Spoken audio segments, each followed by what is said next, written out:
Greetings, everyone. My name is Justin Jacobs. I'm a professor of history at American University. Thank you for joining me today. We're going to talk about one of the most fascinating cities of the ancient world, but one that a lot of people really haven't heard of as much as you might have heard of Rome or Persepolis or some of these other great ancient cities of the Mediterranean world or the ancient classical world in the Western tradition. There's actually a fascinating city built out of stone whose remains can still be seen today that many people actually have never even heard of. The name itself sounds a little exotic and perhaps even unpronounceable to many people. It's called Teotihuacan. So today we're going to talk about what the latest archaeological and scholarly findings can tell us about the history of this somewhat mysterious but endlessly fascinating city. So first, let's sort of imagine the following scene from one of the great urban centers of the ancient world. Imagine, here we have get some slides up here, and all the art I'm going to be showing you today is going to be from murals and sculptures that have survived from Teotihuacan itself.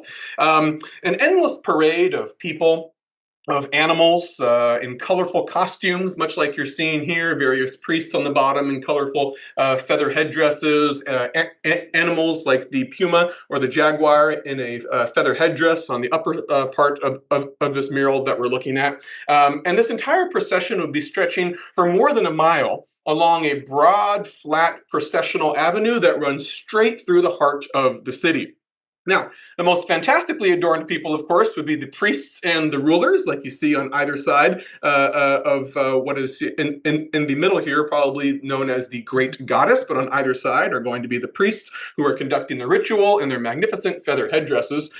These sort of priests would be leading the procession in front of an audience of probably tens of thousands of subjects who would have been lined up on either side of the road. Here's what that road looks like. We're actually standing on the moon pyramid. You'll have an idea of where all these things are located on a map in a moment. But for now, just take my word for it. We're standing on the steps leading up to the moon pyramid, looking south back towards the main processional avenue that goes straight through the heart of Teotihuacan. This is where the procession would have been coming toward your point of view from the moon pyramid, ending at the moon pyramid. Now, these people, the tens of thousands of people, would have been squeezed into any open space they could find on either side of this processional avenue, in between all the vast monuments and palaces that line the streets. Here we have a modern-day computer reconstruction of the exact same view, but without all the ruins, right? Without everything falling apart. There would have been monuments and palaces lining either side of the street.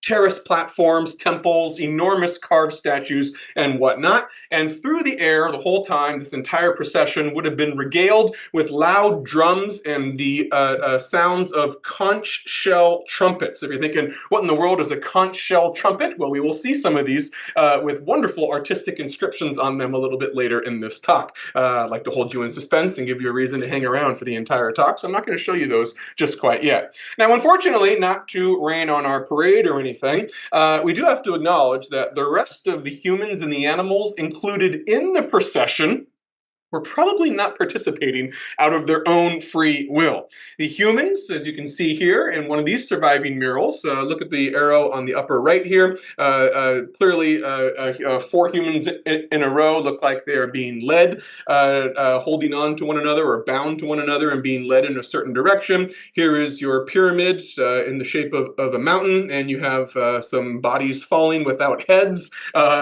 These are human captives who are bound, and they are about to be ritually sacrificed and buried as part of a foundation offering thrown directly into the pyramid's foundations as it's being built as an offering for a new expansion of a particular part of the pyramid during its construction at the end of the road. Now, the animals, such as this puma here, look at those magnificent claws on that puma, the animals are held in cages and they bear the marks of restraint and abuse, meaning that they are dangerous wild carnivores, not domesticated animals, who had been held in captivity. And because they don't like to be held in captivity, wild animals aren't very fond of that. And if they have teeth and claws to try to resist it, sometimes the captors then would have to teach them a violent lesson to keep them in line as well. So you would have had pumas, you would have had jaguars. Look at this magnificent wall painting of a jaguar in ancient Teotihuacan. Actually, my personal favorite, though, is this one. This is a circular mirror, and in it you have a green stone mosaic of a jaguar. How cool is that? There would have been rattlesnakes, believe it or not, in these processions, probably in a big woven basket of some sort. Coyotes, and then these magnificent creatures, perhaps even gray wolves. Here you have two gray wolves eviscerating a deer, tearing it apart. And golden eagles. We have a wonderful mural of a golden eagle later on, a massive bird of prey, not just any sort of bird in the sky. Very dangerous animals. They too are about to die as part of a mass sacrifice to the gods. But their death won't be nearly as quote unquote merciful as the death given to the humans. For they will be buried alive. How do we know that? Well, you'll see some images of the evidence a little bit later on. But basically, one of the key pieces of evidence is that fossilized excrement will be found in the cages that they were captive in, bearing witness to the fact that they were alive at the moment their cage was shoved into the foundation pit. We'll see a little bit of evidence later on of other things that indicate that they were alive when they were killed as well. This was Teotihuacan. There's the moon pyramid that I talked about a minute ago. Now we're looking at it from the courtyard at the end of that broad processional avenue. We're now in the south, looking north towards a reconstruction, a computer reconstruction of what the moon pyramid might have looked like in its heyday. This was Teotihuacan about 1,700 years ago, when the final touches were put on a period of massive urban construction that had already lasted several centuries. Teotihuacan was designated a UNESCO World Heritage Site in 1987 in recognition of its significance in the history of early Mesoamerican civilization. Now, the ruins of Teotihuacan, there's the moon pyramid today from roughly the same angle, but with a very dramatic storm looming on the horizon, or perhaps having just passed by. The ruins of Teotihuacan shed unprecedented light on one of the largest cities of the ancient world, with monuments that rival that of ancient Egypt and ancient Rome. It also opens a precious window into the early settlement of the Americas, in a place that witnessed one of the few independent inventions of the hallmarks of human civilization throughout the world, such as a writing script and agriculture. More on that in a moment. Now, in starting the story, I always like to go back and give you a long bird's eye perspective of what came before. So we're actually going to go way back and start with the settlement and civilization of the Americas itself. Now, when I grew up, we were still taught the Bering Land Bridge theory, that there was a narrow little strip of land that for a while was passable between Eastern Asia and the northwestern North America as a result of lower sea levels that allowed for a tiny little strip of land in which the first migrants to the Americas were able to cross from Siberia into the Americas. That was sort of the temporary Bering Land Bridge theory. The next generation of school children being brought up today are going to learn a very different theory. It's known as the Beringia standstill hypothesis. The Beringia standstill hypothesis says that yes, there was an initial migration from Asia, from northeastern Siberia, about 40,000 years ago, not necessarily 16,000 years ago. That was the Bering Land Bridge theory, that the crossing had happened around 16,000 years ago. Now we understand that there was an initial crossing about 40,000 years ago, and that the sea levels were actually significantly lower than we thought. So it wasn't a tiny little strip of a land bridge, it was an entire region that we still apply Bering as sort of the adjective for, but now refer to it, this landmass, as Beringia. Beringia. Beringia was first colonized by Siberians about 40,000 years ago, and then trapped. The people there were trapped. So here you have the initial migration in a black arrow 40,000 years ago into a much larger landmass due to lower sea levels, and then they're trapped. They're trapped by glaciers on either side for, get this, 20,000 years, meaning you can't go back into Siberia and you can't go forward into the Americas for about 20,000 years. And so during this remarkable 20,000 year period, imagine a people whose world is confined to this little area and you can't really escape it for 20,000 years. That's all you know for so many hundreds of generations.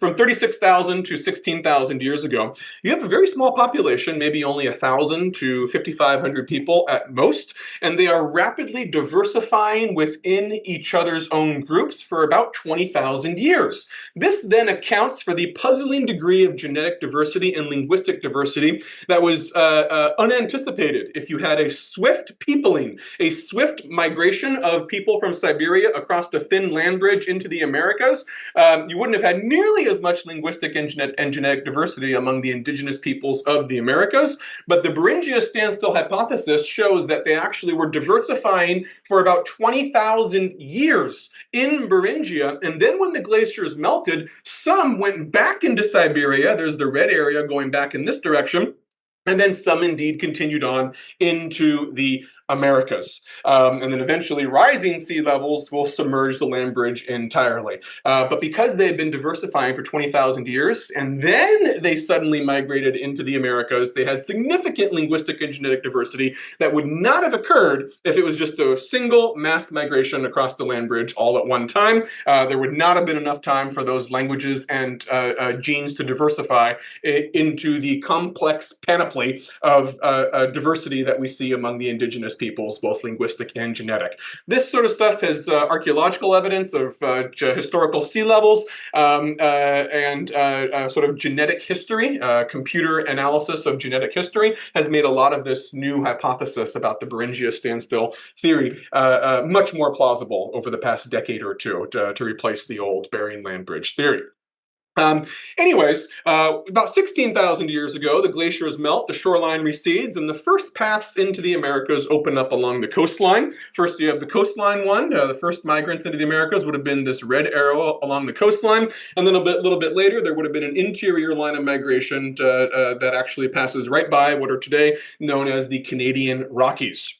And then this peopling of the Americas was very quick. Just about 2,000 years, by 14,000 years ago, they have already gotten all the way to the southern tip of South America. Again, a swift migration like that, if it had happened all at once from people who did not stay in Beringia for 20,000 years, would not have produced the genetic and linguistic diversity that we see among the indigenous peoples of the Americas today.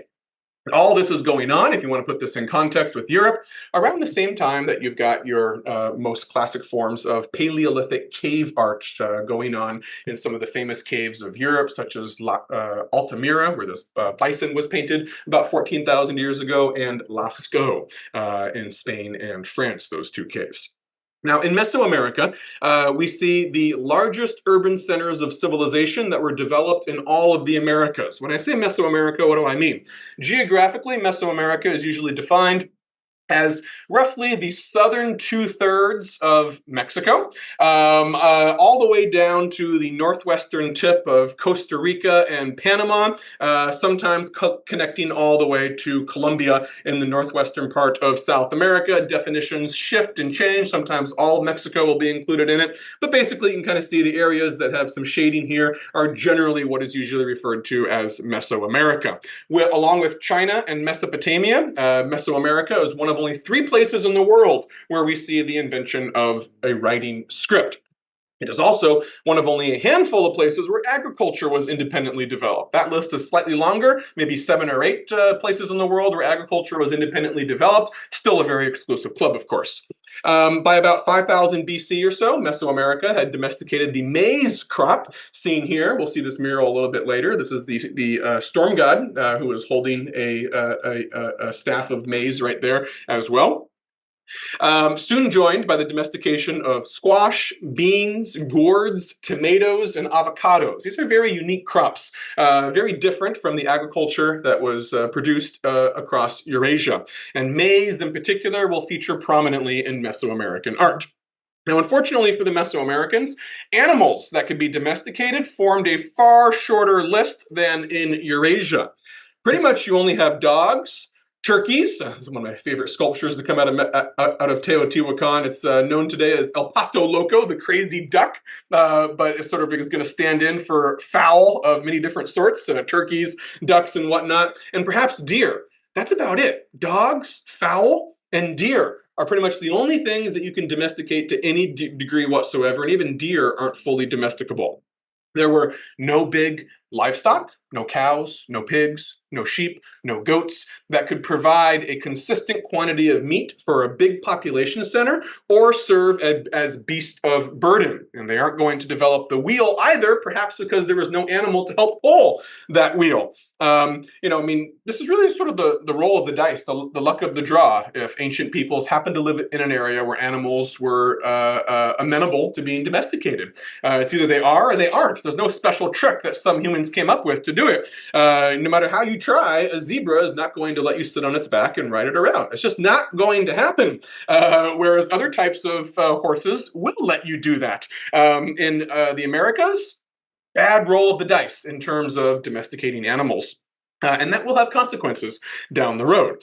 As a result, one other thing they didn't even have. In Mesoamerica, they didn't even have an additional animal that they had in South America. In the high altitude regions of Peru and other parts of South America, you would at least get a pack animal, either the alpaca or the llama, seen here against the picturesque backdrop of Machu Picchu. You don't even have that in Mesoamerica. As a result, the labor of farming, of transportation, and all other work, as seen here in a modern-day street mural in Mexico City, all other work had to be carried out by the sweat and muscle of human beings. Remember this when we get to Teotihuacan's monuments and you see all that stone architecture. Who's moving those stones around?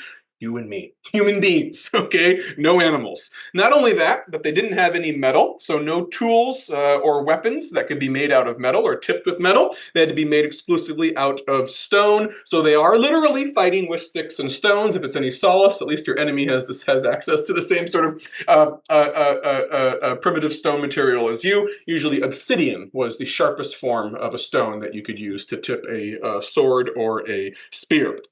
Now, which major Mesoamerican civilizations do we know the most about? The earliest one is known as the Olmec. That flourished from about 1500 to 1000 BC. And the Olmec here, shown in light green, the Olmec were situated along the Gulf Coast, along a sort of a southern bend as it goes into the Yucatan Peninsula, right around present-day city of Veracruz. The Olmec are very famous for their large, imposing, carved stone heads that are believed to depict individual portraits of specific historical rulers among the Olmec. These are quite tall. Many of them are between 5 to 8 feet tall, so standing as large or even taller as a very tall human being.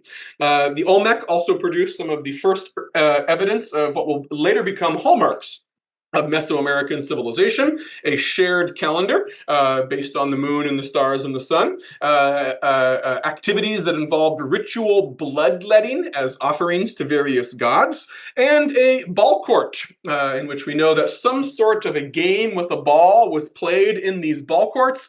We don't really know how it worked, but we know that it was interpreted as having cosmic significance, how the game actually ended up playing out. And in many later ruins, you will find evidence of a ball court, such as in the Mayan ruins of Uxmal. By the 3rd century BC, we get probably the most famous of all the ancient Mesoamerican civilizations, the Mayan. The Mayan thrived from about 300 to 900 AD in the lowland jungles of the Yucatan Peninsula. They are known for their very eye-catching urban centers, whose ruins are today filled or include elaborate pyramids, altars, and ball courts, once again, in dense jungle cities that were mostly rediscovered and cleared out again in the 19th century. They also developed the script, the only known script from the ancient Americas, the Mayan script, which was only deciphered in the second half of the 20th century by a Soviet-Russian linguist. This is actually acknowledged. It was extremely difficult script to decipher. It's one of the most complex ones. It has elements of Egyptian hieroglyphs, has elements of Japanese script, a mix of sort of symbols and representations of syllables that can be combined in so many ways. It is extremely complex script and took a very long time, but they finally deciphered it in the second half of the 20th century. All right. It also proved to be the most developed script of Mesoamerica and the only literary script. That is, it did more than just list names, places, or record threadbare chronicles. It could actually be used to produce literature, a narrative.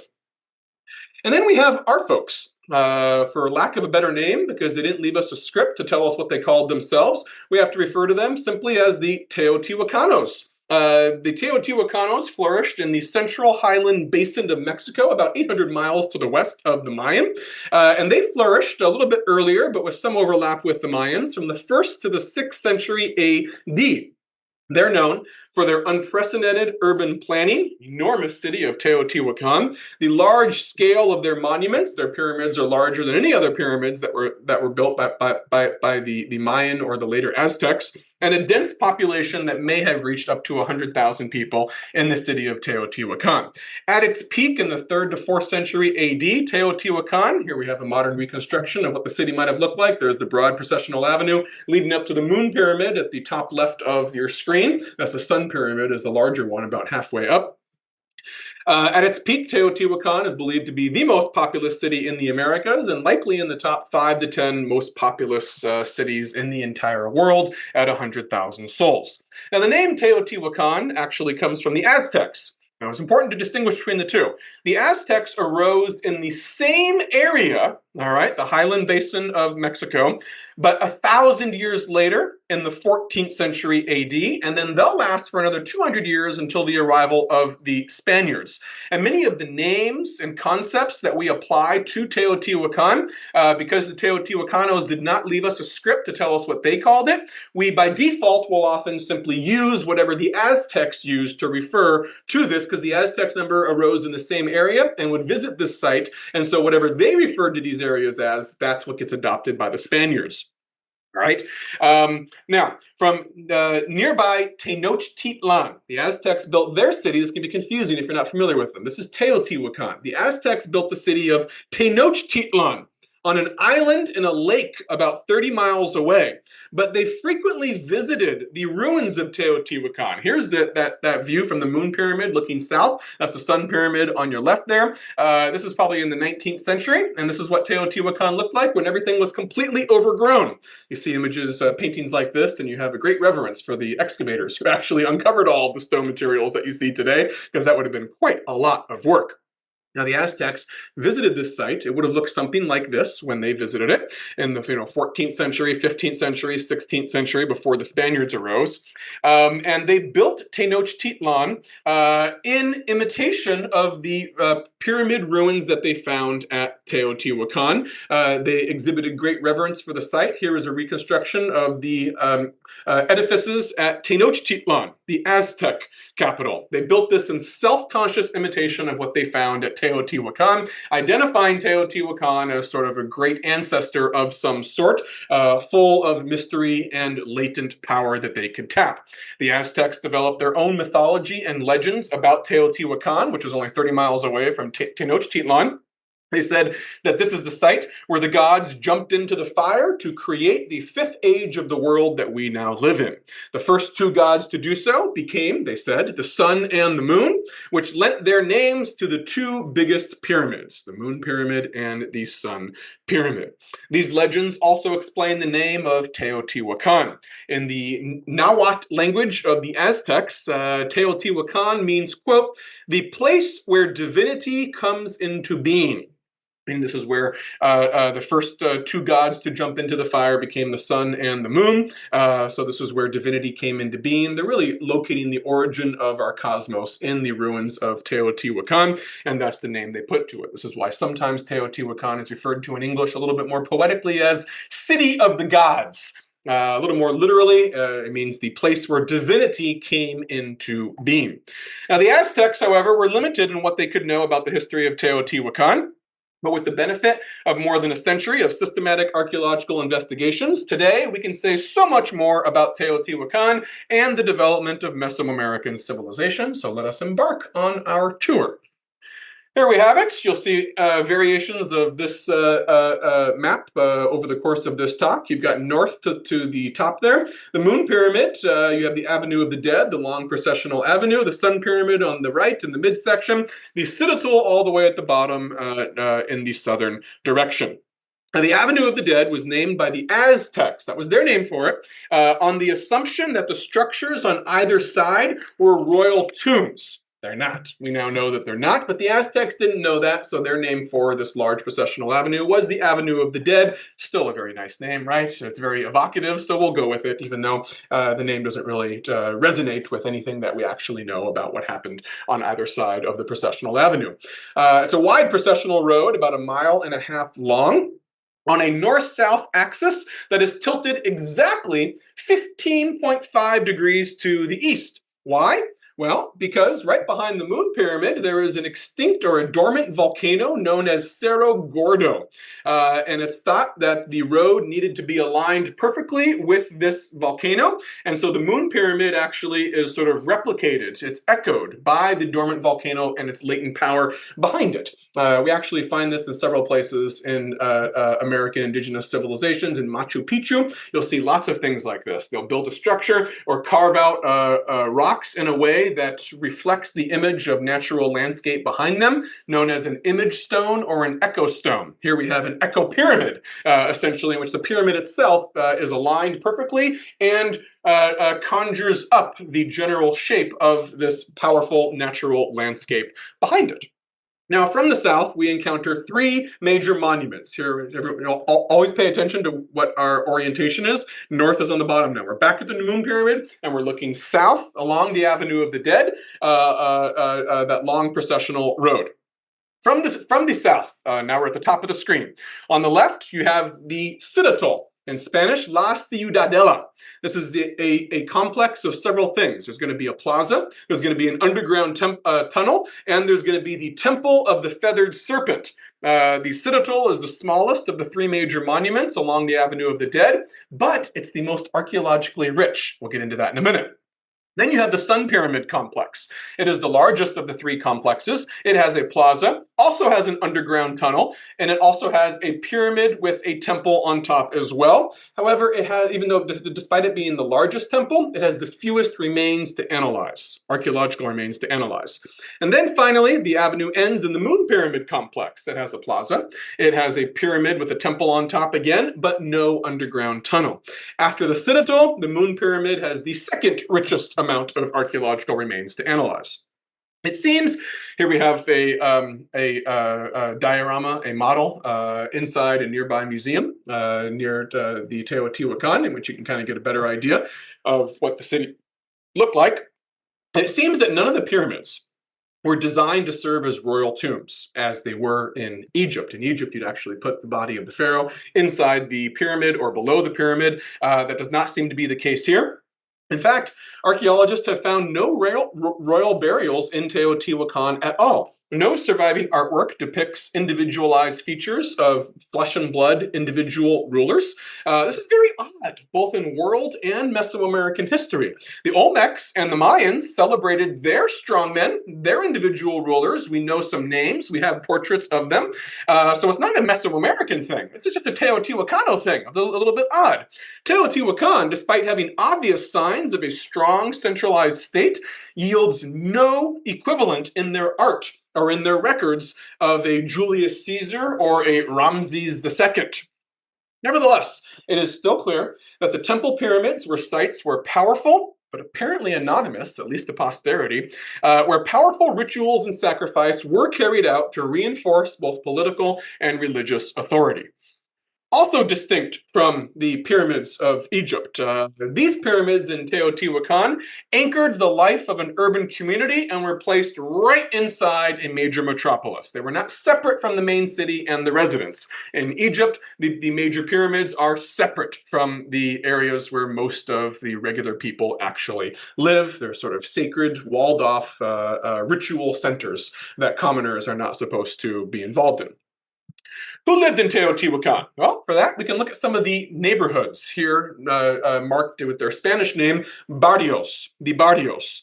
Teotihuacan is unique in having most of its housing ruins appear in the form of multi-family apartment compounds. This is exceedingly rare in the ancient world, or at least it's very rare for these things, evidence of this, to survive in the archaeological record. Here are the ruins of multi-family compounds. Here is a reconstruction of what they might have looked like in their heyday. By 150 AD, Teotihuacan was one of the largest cities of the ancient world, with a population to match. Approximately 22 neighborhood coordination centers have been identified, in which you have a series of multi-family apartment compounds, all sort of encircling a central plaza where some sort of neighborhood coordinator would have carried out the administrative work of this specific barrio or community neighborhood. About 22 neighborhood coordination centers have been identified, and a total of about 2,200 multifamily apartment compounds. Now, where did the people who lived here come from? Well, to do that, we can embark on osteological examination. Osteology is the study of bones. What's in bones, what the minerals and things can tell us about the people who had these bones.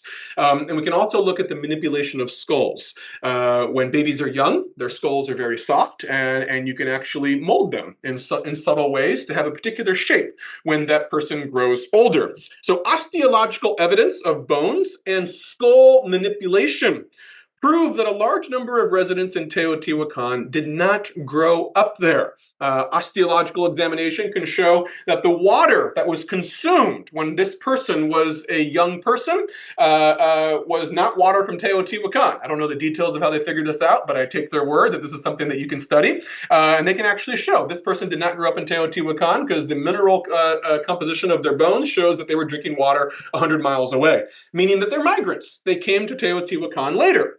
Skull manipulation, practices of inserting greenstone tooth inserts, pyrite embedded incisors, as you see here. These can be practices that you know were not common to Teotihuacan, but were very common to people who lived maybe 300 miles away, showing that these people also grew up somewhere else and, like modern day migrants, brought outside customs with them. All this is to say is that, like most modern day metropolises in our world, Teotihuacan was a magnet for immigrants and was defined by cultural diversity.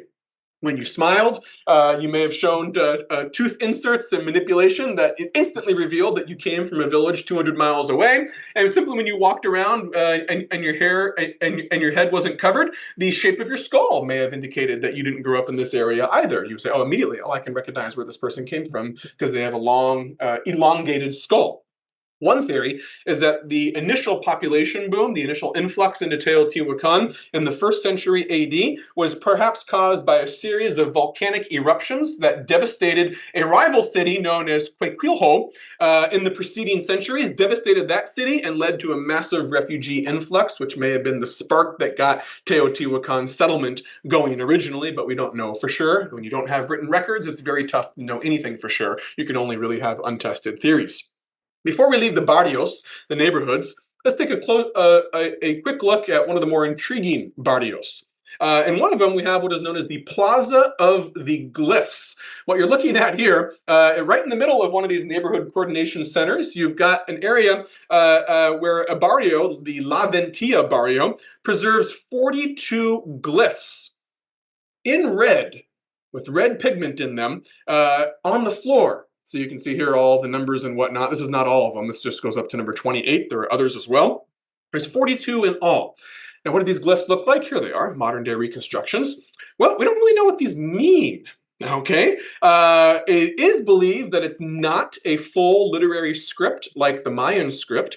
It might be indications of names or toponyms, place names, or symbols used in medical healing rituals, but we don't quite know. They're intriguing, they're mysterious. Probably some meaning is being communicated through these signs, and scholars are on it. They're on it. PhDs are being written about this as we speak, but we can't say for sure right now. But it is believed that whatever it is, it wasn't as advanced a script as we find with the Mayans. Maybe it was a nascent script. Maybe if it kept developing, it would have been a script one day, but we don't quite know. I think the leading theory is that they have something to do with medical healing rituals, but again, not 100% certain. All right, let's start off and finally walk up the Avenue of the Dead ourselves and take a stop at the major sites that we want to cover. We're going to begin at the south. Now, north is at the top. There's the dormant volcano of Cerro Gordo. We're going to begin at the south with the Citadel, La Ciudadela. Here we have, I've zoomed in now on the previous map, and now you have the Avenue of the Dead here on the left, and I've zoomed in with Google Satellite, and you can see the Citadel on the right side of the Avenue of the Dead with the entrance point indicated with a yellow arrow. Now, the Citadel is the smallest of the three monumental complexes in Teotihuacan, but it has yielded some of the more interesting archaeological discoveries.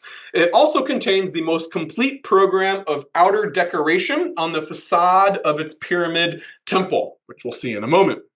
Now, the entranceway, I've flipped our image again. Now the Avenue of the Dead is on the bottom of the screen, going parallel this way from the right side to the left side, and we are looking straight at the entrance. If you were on the Avenue of the Dead and you wanted to enter into the Citadel, this would be your view. Well, this would be your view if you were a bird. Let's lower perspective a little bit and plant your feet on the ground, and that would be your view, okay? Now, when you want to enter, you would enter the plaza through thick walls, 23 feet tall. Here, we've planted our feet on the ground. There's the Avenue of the Dead, a little bit grown over. You can see this is the entrance right here. From ground level, you can see how the walls of the Citadel are a little bit more imposing. These walls led to the misleading Spanish name of La Ciudadela. They labeled it in the belief that because of these high 23-foot tall walls, that appeared quite formidable, they thought that this was a fortress of some sort. They were wrong, but the name has stuck, so it's still known as the Citadel. We have so many misnomers or anachronistic names at Teotihuacan. The name of the city itself comes from the Aztecs 1,000 years later. The Avenue of the Dead is misnamed. The Citadel is misnamed. Hey, note to ancient civilizations, if you want to have your features of your civilization accurately identified by posterity, leave us a written script. That will help us significantly. Anyways, we know the plaza itself. Here's a reconstruction of what it might look like in its heyday at the nearby museum. The plaza itself is about 4,300 square feet, and interestingly, it could be filled with water by blocking the drains. All right, to what purpose? Why would you want to fill it with water? Here we have a massive rainfall in which you can see what it might look like when it gets filled with water.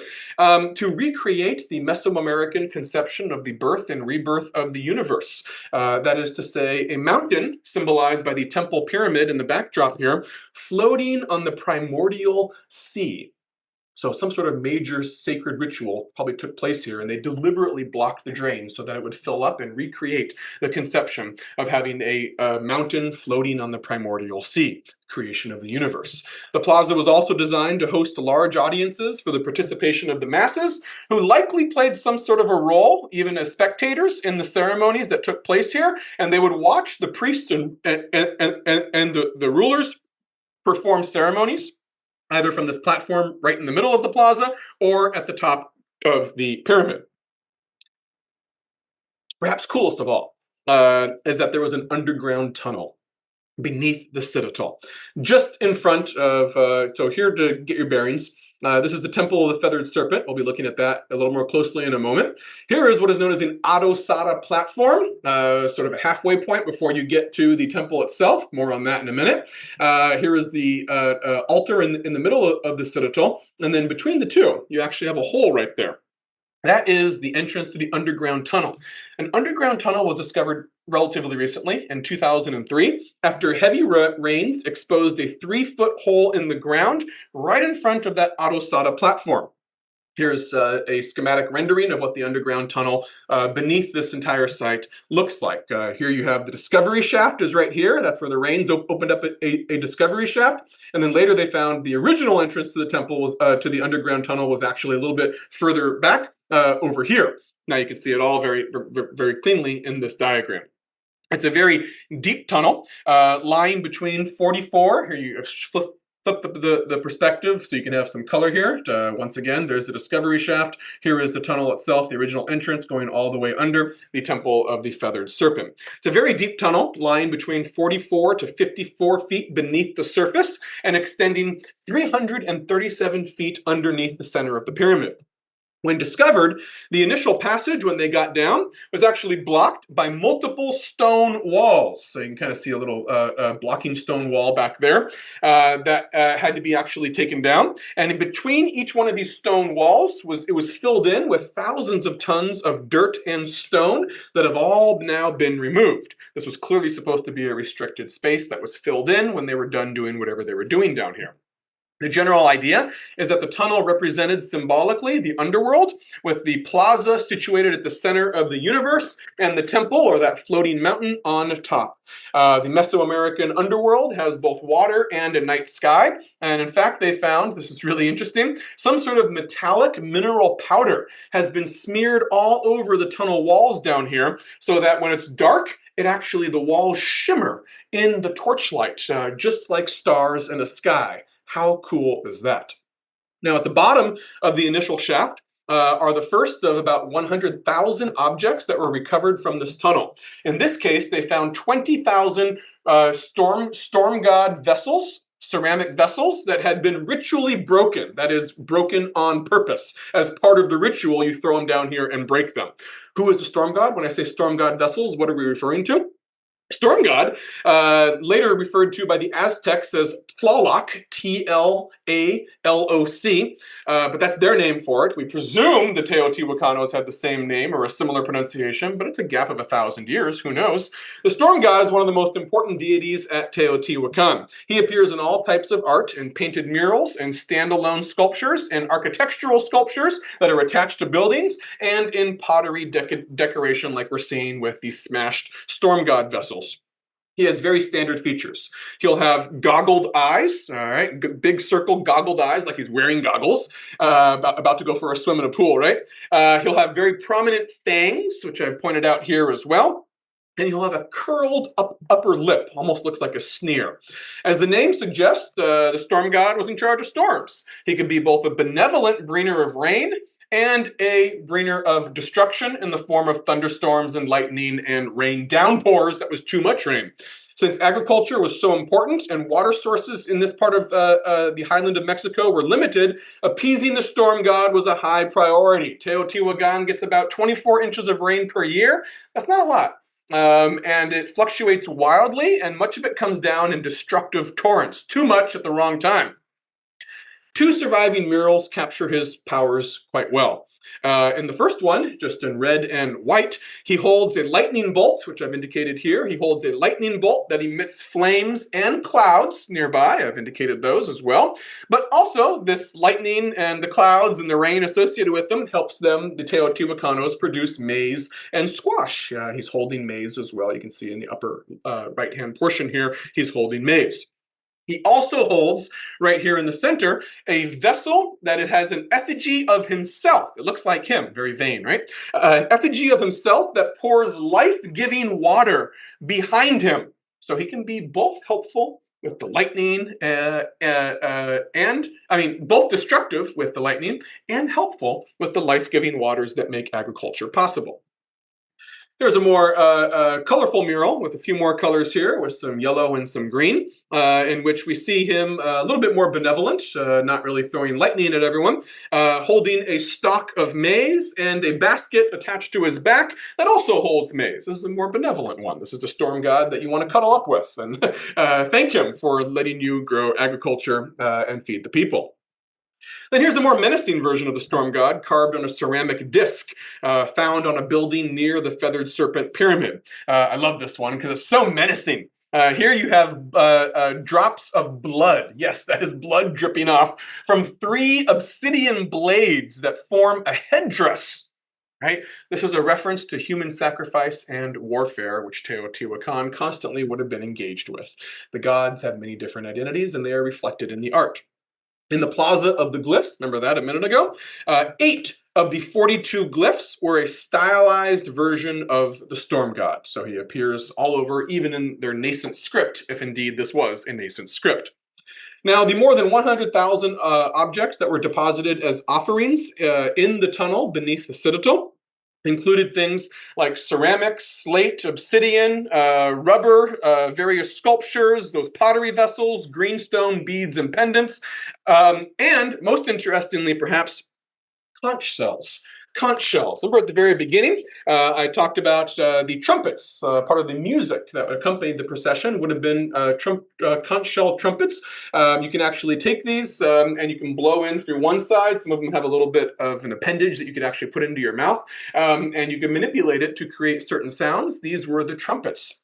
of Teotihuacan that would be used as part of musical renditions. Here you're seeing in one of them, some of the more elaborate ones are also carved, etched with elaborate designs. They aren't just plain. In this one, the S-shaped curves are symbolism of the water of the underworld. Here's one. This is a stylized image of a crocodile. It's probably paralleling the symbolism of the feathered serpent pyramid floating on the water of the plaza. Um, and as I said, some of them have an incision at the apex of the shell, once again showing that some of these were used as a trumpet. It's thought that these conch shells were not from the Teotihuacan region. They must have come from the Caribbean Sea, likely given as gifts from the Maya during diplomatic exchanges. It's also thought that the artwork on these is indicative of an immigrant style. Some of them are very different than what you see at Teotihuacan, and perhaps it was immigrant artists, or maybe they brought this technique along with them. This one here shows a man with an elaborate headdress hunting. He is engaged in hunting. Now the tunnel ends in 3 chambers, just to get your bearings here so you aren't confused. There's 2 separate images here, divided by this red line that I've inserted. The top one is a lateral view from the side, and the bottom one is an aerial view from the top, so you can get various things that I want to show you.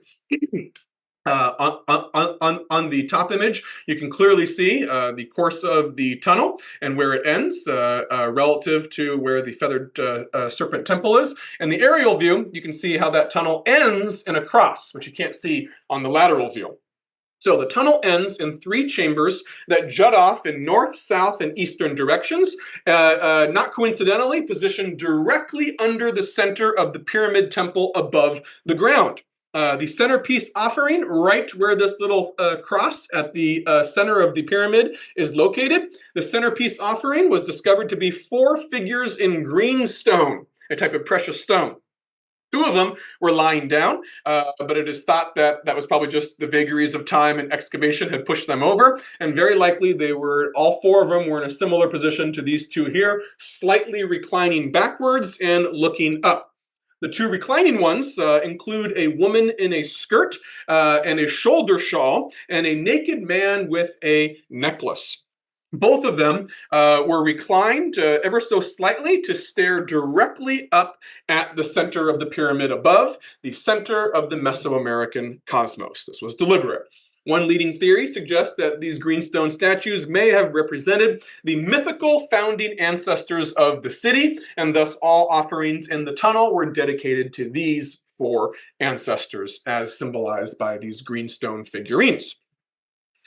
Now back up on where we have some natural sunlight. It gets a little claustrophobic down beneath the ground, right? Let's take a closer look at the Pyramid of the Feathered Serpent itself. Now, it is fronted by an autosada platform that was installed later after the initial construction of the pyramid itself. All 3 pyramids, in fact, have these mysterious additions, known as, by their Spanish name, autosada platforms. There's a sun pyramid on the right, moon pyramid on the left, and I've pointed out the various autosada platforms that are right in front of the central approach to the pyramid. When the autosada platforms were built, we know they were built after the pyramid was complete, and they destroyed whatever sculptural program existed there previously. They actually replaced it. So we don't quite know what the purpose of the autosada platforms was. Clearly some sort of intermediate halfway ground where ceremonies within view of the populace perhaps could be carried out, but this is mere speculation. Now, the Feathered Serpent Pyramid is constructed in a famous style that the Spanish have named the talud tablero style that is seen throughout the city of Teotihuacan. All of the monuments are done in a similar fashion. This is very different from Egyptian pyramids. Egyptian pyramids are, solid stone blocks all throughout the entire pyramid. All right, what you get here, beyond the talud tablero frame, the facing on the outside, is rubble fill, not more finely cut stones. So you don't actually, in other words, it's not solid all the way through the construction of the stone monuments in Teotihuacan. It's just outer facing in the talud tablero style.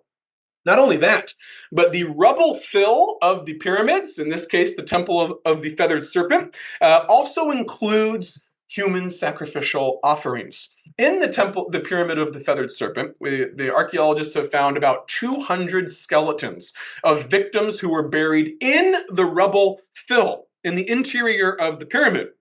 These particular ones have a necklace that has been laced with jawbones. This seems to be indicative of warriors who were probably killed or captured in battle and then sacrificed and thrown in here. Testament to the power of Teotihuacan to take their enemies and put them in here. And we know that warriors often had jawbone necklaces that were supposed to be jawbones probably of enemies you had defeated, sort of like taking a scalp or something. So it's a very, very grim, right, emblem of the warriors. They were once successful in battle, and now they've been killed and sacrificed for the purposes of Teotihuacan to the gods, and literally their bodies put right into the pyramid itself. Here you can see on the left a schematic diagram showing all the various human bodies in different colors, indicating different types of people that were buried inside. And some of them, again, as I've noted, look like this on the right. They have jawbone necklaces and are clearly warriors. These are known as foundation burials. All right, foundation burials. As you build a sacred structure, you consecrate it. You make an offering to the god by putting in something of great value. In many places in the ancient world, the most valuable thing you could put in was a human life. Preferably not yours, preferably the human life of people you have captured or debased status members of society. Oh, here, yes, good. We have a close-up of some of the skeletons with the very elaborate jawbone necklaces that nevertheless did not save them from being sacrificed to the Pyramid of the Feathered Serpent. Now, the facade decoration of the Pyramid of the Feathered Serpent is the most elaborate and the best preserved of all the Teotihuacan monuments. This is actually a great image too, because you can see beyond the outer facing, the interior of the temple is rubble. Well, rubble and the skeletons of sacrificial victims, right? There are two types of fantastic beasts that are being depicted here on the sculptural facade program. There is a feathered serpent, who the Aztecs, 1,000 years later, will refer to as Quetzalcoatl. Maybe the Teotihuacanos had a pronunciation similar to that, maybe not, but it's probably a similar god, all right? So Quetzalcoatl is the Aztec word for it. We'll just refer to it as the feathered serpent, because that's what it is. That's the one on the right. And then also a primordial crocodile with a nose pendant, a symbol of power that we also saw on that conch shell.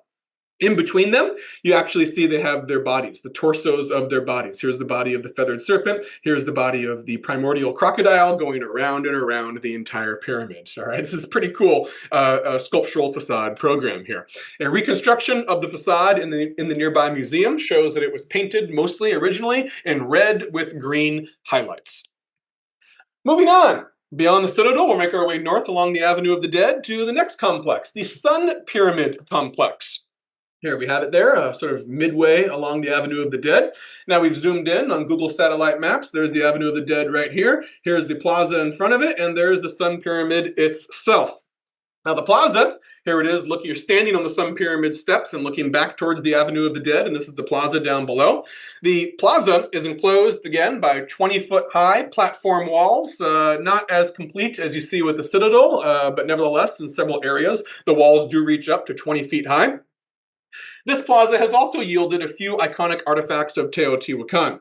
By far my favorite is the circular relief of a skull surrounded by precisely angled stone carvings resembling folded paper. I wanted you to see this image first to get an idea of the scale next to human beings so you realize how massive this thing is, because when you just see the museum catalog version, you might think, oh, I can hold that in my hand. No, you can't. This represents the god of death, the ancient Mesoamerican god of death, later referred to by the Aztecs as Mictlantecutli. Mictlantecutli. That's a mouthful, takes practice. Mictlantecutli. And it is often sort of the showcase artifact of Teotihuacan as a whole. Also, a little less elaborate, but no less indicative, is a couple of rattlesnake tails. There's two rattlesnake tails that have been found in the Sun Pyramid Plaza, each weighing 1,700 pounds. So don't try to pick this up on your own, you'll hurt your back. Both of these objects probably once adorned one of the three autosada platforms that were built in front of the Sun Pyramid. A reconstruction of the central autosada platform facade here reveals a common motif of a puma wearing a feathered headdress eating a human heart. The circle is symbolic of a human heart. This is an emblem of human sacrifice. A puma eating the human heart is an indication of the human sacrifice, of the foundation offerings that took place as all these pyramids were being built. Right? What's I doing here? This motif also appears in a mural in one of the apartment complex, the barrios, known as Teotihuacan, in which it shows the same puma wearing a feathered headdress, eating a human heart, a symbol of human sacrifice. This plaza also has an underground tunnel, a long one. This one was discovered a bit earlier. It was accidentally discovered in 1971, about 30 years before the one in the Citadel was discovered, and it was originally thought to be a naturally formed tunnel. We now know that it's not. This one is located about 21 feet under the plaza. Here's a side view, and it extends 334 feet to the east toward the interior of the pyramid, but doesn't go quite as far, doesn't quite reach the center of the peak of the pyramid like the one in the Citadel did. This could have been, it's been speculated, this might have been a royal tomb in antiquity, but it was looted in antiquity, so we'll never know if this maybe was the one equivalent of an Egyptian tomb, like in the Valley of the Kings in Egypt, in which kings and pharaohs were actually buried in them. This one largely is devoid of artifacts because it was looted in antiquity. The Sun Pyramid itself, don't hike this up in a long day. There is zero shade and it goes way up in height. The summit reaches 230 feet, so have a bottle of water along with you as well. The Sun Pyramid was the largest structure at Teotihuacan and one of the tallest buildings in the Western Hemisphere prior to the erection of skyscrapers in the late 19th century. It was believed to have been built all at once in a massive rush of construction in one effort over a period of several decades, most like. Here we have an aerial view in which you can see that each side is 705 feet long, while the summit reaches up to 230 feet. The Moon Pyramid summit, by comparison, is a little bit shorter, only reaches up to 141 feet. This was probably built around the beginning of the 3rd century AD, or roughly around 200 AD or so. There again is a very vivid illustration of a first-person perspective of what it might look like. It's very steep. Again, don't take the ascent to the top of the Sun Pyramid lightly. Now, though the Sun Pyramid is larger than the Moon Pyramid, it was positioned here for a good reason, because the sun moves south during the dry season, and the Sun Pyramid had to be south of the Moon Pyramid to reflect that. The Sun Pyramid symbolized fire, the dry season, masculinity, and so it has to be in alignment with the movement of the sun. You might be thinking, why is the Avenue of the Dead doesn't end in the most magnificent pyramid? That's why. All three pyramids were thought to have been topped with a temple at the summit that did not survive the vagaries of time, but it's thought that there was a temple there. In 1580, a Spanish conquistador report mentioned that there was a large sculpture and a temple and idols on top of the peak of the Moon Pyramid, a structure that could deteriorate. Probably wasn't made of stone, probably wasn't fixed to it, might have been made of wood, and so it didn't survive. As expected, the top of the Sun Pyramid has yielded a sculpture of the old fire god, which was excavated in 2012. The sculpture depicts an old man sitting down with his legs crossed, bearing a huge vessel on his back or his shoulders. This only appears in sculptural form, not in paintings. He's associated with control over fire and volcanoes, fitting for the top of the Sun Pyramid and its association with fire, the dry season, and masculinity. Finally, we'll reach the end of the Avenue of the Dead to the Moon Pyramid complex. Now, the plaza doesn't have a wall or a tunnel, but does have 14 platforms arranged symmetrically on either side of the plaza, with an autosada, a lone autosada, fronting the southern approach to the pyramid. The most intriguing find in the plaza is an oversized statue known as the Water Goddess.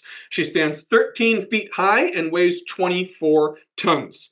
The water goddess reinforces the moon pyramid symbolism, which is the opposite of that of the sun pyramid. That is, the moon pyramid symbolizes water, the rainy season, fertility, and it's at the northern terminus of the Avenue of the Dead because the sun moves north during the rainy season. There is the Moon Pyramid Plaza and the Water Goddess statue were also probably flooded, just like the Citadel Plaza was flooded for various ceremonies that represent the creation of the primordial origins of the universe. By far, however, the most revealing discoveries at the Moon Pyramid come from the various dedication burials, foundation burials that were hidden inside the interior rubble. Unlike the other pyramids, the Moon Pyramid was not constructed all in one phase. It had 7 distinct stages of enlargement, and each stage required a new dedication burial filled with offerings to the gods. These burials were not placed into a hollow shaft, like similar offerings might have been done in Egypt's Valley of the Kings. Instead, the offerings were arranged or simply dumped in to the unfinished part of the pyramid and then covered with rubble fill, and construction continued on top of them. So, what did they bury? Here we get the most vivid evidence. Some might say spine-tingling evidence. There's clear evidence here of unwilling human sacrificial victims, right? Most skeletons have their hands behind their back, they are tied, and they have textile residues around their mouth, meaning their mouths were gagged. You might be saying at this point, what about those jawbone necklace warriors buried in the temple of the pyramid of the feathered serpent? Well, we don't have evidence necessarily that their hands were tied or that their mouths were gagged. Perhaps they were warriors captured in battle, and they understood what their manly, honorable fate was to be sacrificed. Or perhaps they were actual Teotihuacan warriors who went to their sacrifice. We don't know. But these ones, there's no ambiguity about it. They had to be restrained, they had to be gagged, and they were not sort of laid in carefully in ceremonial regalia as the jawbone necklace warriors were. Though ages vary, the majority of them are young males with osteological evidence, cranial manipulation, and dental manipulation that is atypical of Teotihuacanos, meaning that they were outsiders, probably captured in war. Their deaths were violent. Their necks were broken with a club or a stone axe. Their heads were severed with sharp obsidian blades. And then for some reason, red pigment was thrown on top of the corpse heap. Obviously has some sort of significance, ritual significance that we don't know, no longer understand. In some burials, the bodies are tossed into a heap without any personal adornments whatsoever, meaning they're largely naked, as you can see here. A few of them, however, have adornments and postures that indicate high status. Some burials also have an elaborate circular arrangement of obsidian blades, as you can see here, all done in a very careful style in a circle. Here's the diagram of it. In the upper left here, you actually see that's the actual obsidian blades, clearly placed here deliberately. You also have some greenstone figures up here in the upper right, and evidence of captured animals, which we'll get to in a moment. The greenstone sculptures are like this. These are some of the greenstone sculptures that have been found. They're very strange. They have a T-shaped headdress, suggesting that these were not warriors, but they also weren't commoners. They had special types of clothes and headgear and stuff that suggest an elite status of some sort. Were they foreign dignitaries? We don't quite know what these guys are supposed to represent, but they were found in these foundation dedication burials as well. The burials also included live animals. Told you we were going to get to this point. We know they were live because we have impressions of wooden bars that had been found in the soil, along with fossilized excrement from the puma. Here, the wooden bars of the cage didn't survive, but the skeleton of the puma and the impressions of the bars have survived in both of these cases. If the animal's already been killed, you don't need to put it in a cage. You just pick up the body like a dead human and you throw it in there. That wasn't the case. These were live animals. That was part of the sacrifice. For some reason, perhaps their power was seen as more potent if they were not yet dead and they were buried while they were still alive. The animals buried were all from the same general category of type of wild animals. They were fierce, wild carnivores associated with military symbolism. Pumas, jaguars, golden eagles, gray wolves.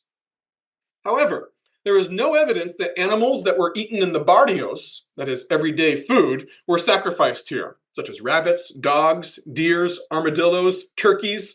They didn't sacrifice those. You only sacrificed wild, fierce carnivores. Those are the ones with the potent power that the god desires, apparently. There's also, my favorite, a basket filled with the remains of rattlesnakes, which likely would have been alive as well. You can imagine the rattlesnakes slithering around all over each other in a woven basket before being buried alive in the foundation offering. Again, we have to imagine that all of these victims, animal and human, were paraded through the Avenue of the Dead prior to the sacrifice at the Moon Pyramid. They all would have been alive during the procession, then the humans would have been killed and then thrown in, and many of the animals were not killed, simply thrown in, and then rubble put on top to bury them alive. Would have been quite a scene. Shrieking eagles, hissing pumas, downcast humans, colorfully adorned priests, conch shell trumpets, and a huge audience on either side. Such a huge production required a vast animal menagerie filled with dangerous wild carnivores.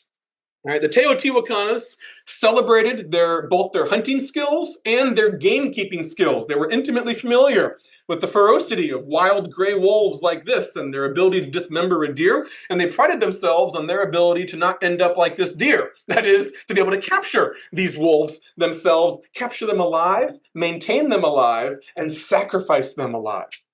At least 8 stucco-painted tripod vessels have been recovered from Teotihuacan that show a blowgun hunter catching birds. So you could capture wild animals in many ways. A blowgun might do it, especially if you put some poison on it. One moon pyramid burial included 27 golden eagles, including some that had marks of taxidermy. Why would you have taxidermied golden eagles? That means they were killed ahead of time and stuffed. These weren't buried alive.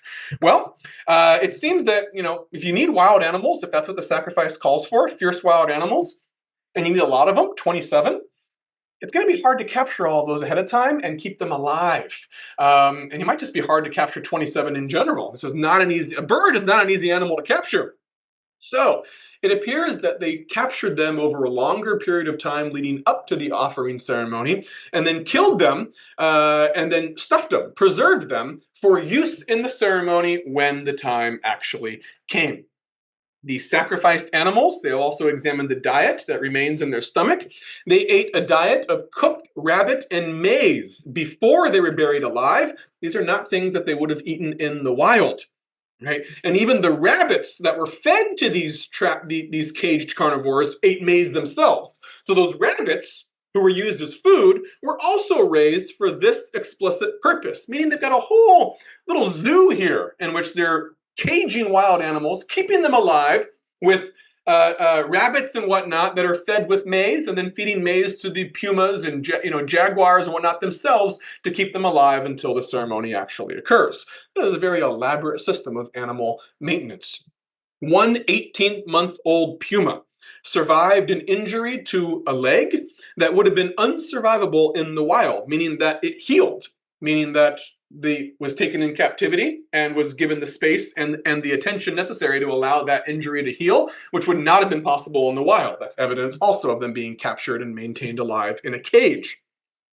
There was also indications of chewing, that they would chew on the wooden cage. They could see incisor wear, the wear on their incisors that would only have come about by chewing on a wooden bar, not something that they would do in the wild as well. However, for those that were killed before the ceremony and not buried alive, death was also very brutal. The same puma that had a healed leg bone also died from a massive blow to the back of the head. That may have been the more merciful way to go. I don't think being buried alive would be very pleasant, whether you're a human or an animal.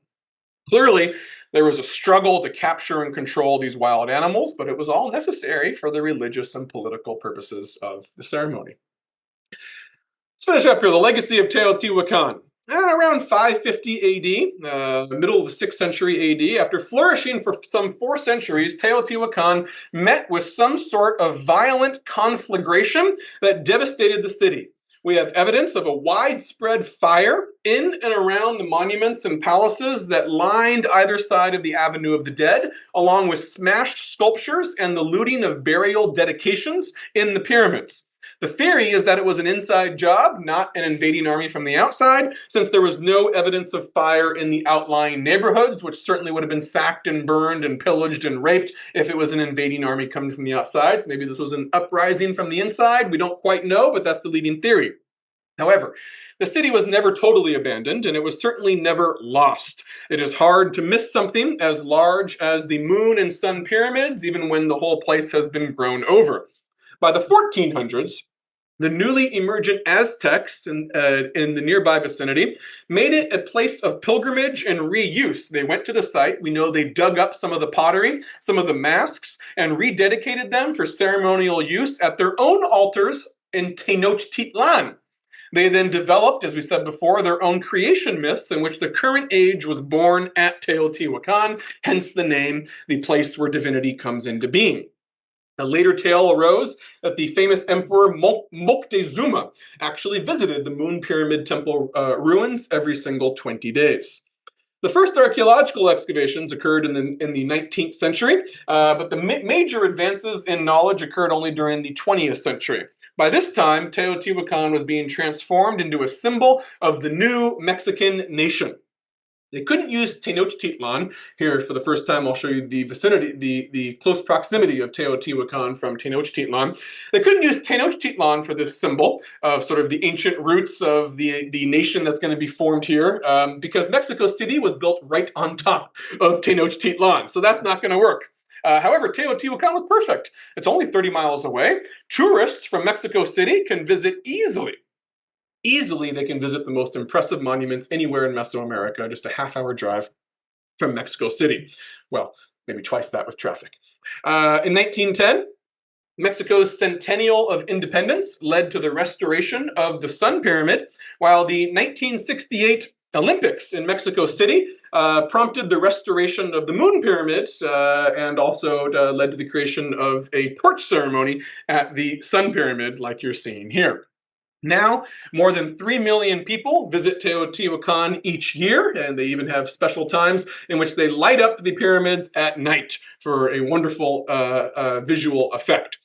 Despite the distortions of nationalist agendas in our own world, of ancient sites everywhere around the world, the distinctness of Teotihuacan continues to surprise us in unexpected ways. And as I finish off here with my final thoughts, let's put the most enjoyable, humorous image here, that ceramic effigy of El Pato Loco, the crazy duck. So we all end this lecture with a smile on our face. Teotihuacan simultaneously represents classic pre-Columbian civilization and art, while still lacking, curiously, some of the cardinal features of it.